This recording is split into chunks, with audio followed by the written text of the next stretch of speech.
आज हम उपस्थित हुए हैं त्रयोदशी धन त्रयोदशी तिथि के बारे में। धन त्रयोदशी तिथि बहुत महत्वपूर्ण तिथि है। इस दिन यम पंचकों का आरंभ होता है। यम पंचक कार्तिक मास में यम पंचक और भीष्म पंचक नाम के दो त्योहारों का वर्णन आता है। इस दिन यमराज से जो व्यक्ति मुक्ति चाहते हैं कि उन्हें यम के दर्शन न करने पड़े, इसलिए आज धन त्रयोदशी के दिन उन लोगों को पूजन करना चाहिए, दीपोत्सव करना चाहिए। उनको शमशान में, मंदिर में, गौशाला में, घर के द्वार पर जहाँ जल रखते हैं वहाँ पर, रसोई घर में, इन सब जगह, तुलसी के वृक्ष के नीचे, पीपल के वृक्ष के नीचे, चौराहे पर, इन सब जगह पर दीप दान करके, क्योंकि कार्तिक मास में दीप दान का बहुत महत्व है।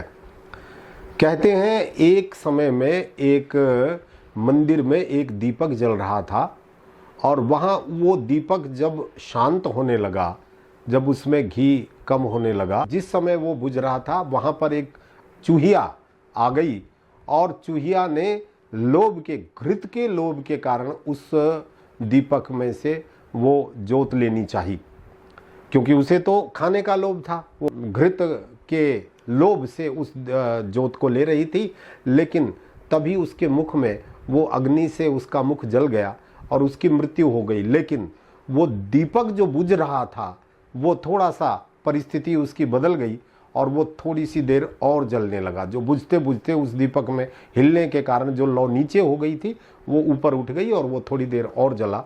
उसी के प्रभाव से वो चूहिया जो है वो अगले जन्म में बहुत दिव्य देह को धारण करने वाली वो बनी और उसने फिर अपनी आत्मकथा सुनाई कि मैंने तो अज्ञानतावश ऐसा जो है वो किया था कि मैंने तो अपने लोभ से उस दीपक को लेना चाहती थी, लेकिन उसके द्वारा मैं जल गई। लेकिन दीपदान का मुझे फल प्राप्त हुआ और दीपदान के फल के प्राप्त होने पर मुझे ये दिव्य देह प्राप्त हुई है। तो इन दिनों में दीपदान का विशेष महत्व होता है। और चूंकि धन त्रयोदशी के दिन आर्य धन्वंतरी जब समुद्र का मंथन हुआ तो आर्य धन्वंतरी अमृत का कलश लेकर के उत्पन्न हुए। इस दिन जिन व्यक्तियों के घर में परेशानी रहती है कि उनकी आय तो ठीक है, लेकिन जो भी आय होती है वो सब के सब खर्चे में चली जाती है, व्यर्थ के खर्चों में चली जाती है, उन लोगों को इस दिन कलश का पूजन करना चाहिए, आर्य धन्वंतरी का पूजन करना चाहिए। और वो कैसे करें? एक चौकी पर चावलों से अष्टदल बना करके उसके ऊपर एक कलश स्थापित करें और उस कलश का पूजन करें।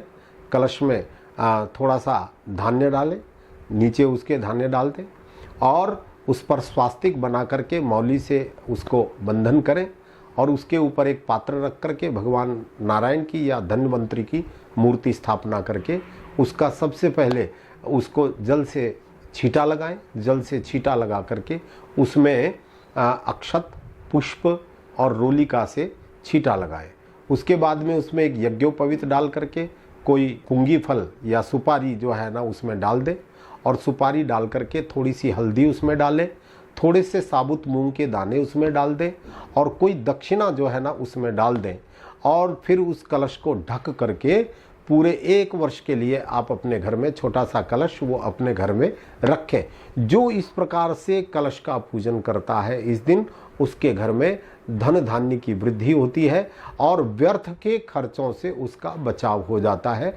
इस तरह से धन त्रयोदशी के दिन हमें पूजा करके और संध्या के समय दीपमालिका करनी चाहिए। नमस्कार।